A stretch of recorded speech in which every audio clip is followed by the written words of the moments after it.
сънародници,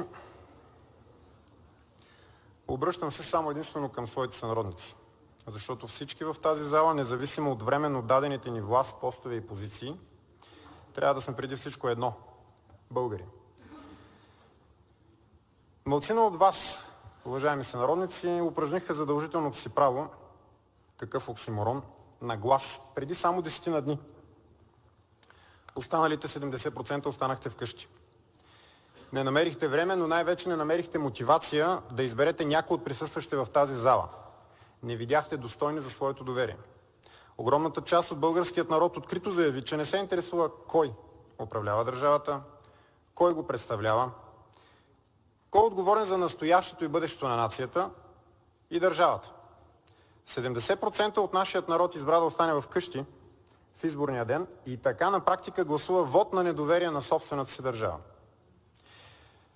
И ако в първите часове и дни това нас, малцината гласували, ни гневеше, скоро дойде ред на отчаянието.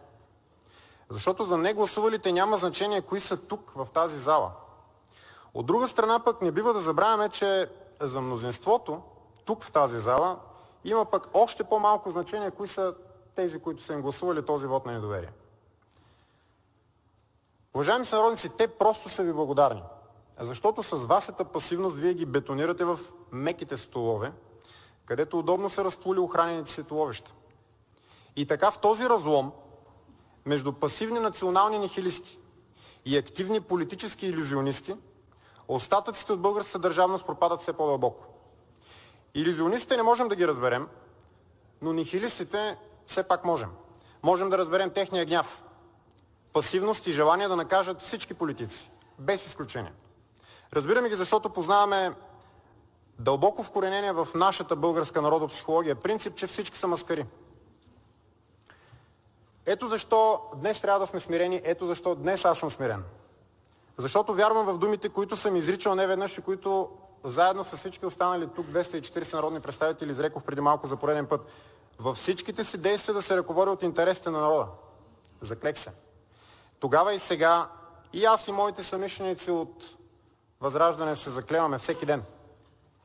И искаме възмездие за онези, които доведоха нашия народ до кома, до пълна, клинична и критична липса на интерес към бъдещето на страната ни. Управляващите предатели ни предаваха, предават ни и вероятно отново ще предават нашите надежди. Идеята за промяна отново ще бъде продадена за лични изгоди или просто от глупост. Медиите отново ще пишат и казват онова, което им се нарежда нощем и на тайни почти гангстерски срещи. Телевизиите механично ще съобщават каквото трябва в транса на отдавна предал се слуга. Нашите сънародници от родените български мюсюлмани отново ще гласуват под команда и на екскурзия, защото остатъчната българска държава отдавна ги е харизала в робство на ДПС и не си прави труда дори да ги излъжа, че са свободни хора.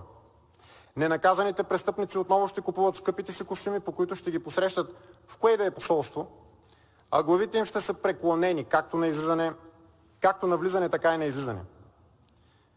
Родителите ни ще продължават да броят стотинките до следващата си унизително ниска пенсия.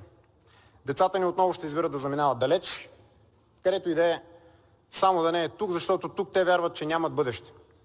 А ние, които не сме се отказали да се борим за България, ще регистрираме отново и отново симптомите на предстоящата смърт на българската нация. Освен ако не се събудим сега. Българският народ удари звучен шамар на своя така наречен политически елит, шамар, който дълго трябва да кънти и най-вече в празните глави в част от тази зала. Голямата, не, извинявайте, огромната част от нашия народ откровенно презира и искрено ненавижда хората в парламента. Смята ги за крадци, лъжци или откровени глупаци. Поради тази причина, въпреки че държавата ни умира буквално пред очите ни, в ръцете ни, 70% от нашите сънародници не са впечатлени от това. На 20% пък дори им харесва. И едва 10% са тези, които се борим за оцеляването на нацията. Просто 2/3 от нашият народ постави грешен знак на равенство между елит и държава и така, мислейки, че наказва така наречения елит, на практика убива собственото си чедо, българската държава. Защото България е нашия дом, нашата национална държава, рожба на българската воля за собствен държавен живот. Ето защо сме длъжни да спечелим отново народа ни. Длъжни сме да направим всичко за всички, без изключение наши сънародници.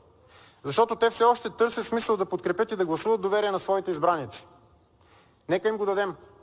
Дори в този доста екзотичен и съвсем непредставителен състав на парламента ни, наивно вярвам, че това е възможно. В крайна сметка не е толкова сложно да се сложи край на корупцията. Още колко пачки, имоти, автомобили и метреси са нужни на корупционерите. Нима зависимостта и тупането по гърба от чужди политици и посланици е по-важно от независимостта на България? Нима категоричната позиция в защита на националните ни граници и суверенитет няма да стои по-добре в сега постните ви политически биографии? Можем да спрем да се кланяме на този и онзи, защото само гордо изправеният човек и нация заслужават и получават уважение. Уважение, което всички българи искат да получим. Нима онова купено с откраднатите пари за здравеопазване струва повечето от здравето и живота на българите? Можем да спрем кражбите. Можем да си върнем добрите специалисти. Можем да модернизираме системата. Нима образованието, което беше стожер на нашето общество и негов гръбнак векове наред, не е по-важно от неграмотните избиратели, готови да се продадат за малко храна и някой лев? Можем да запазим традициите на българското образование и да развием нови, още по-добри. Ние българите заслужаваме честно, достойно и ефективно управление, а не този буламач от фалшива експертиза и загриженост, който ни се поднася през всеки няколко месеца. И в това Народно събрание, както и в предишните възраждания, няма да спре да защитава България, българите и българските национални интереси. И ще го правим не само тук, но и извън парламента и навсякъде, където е необходимо. Независимо от нихилизма, независимо от апатията, независимо от глупостта.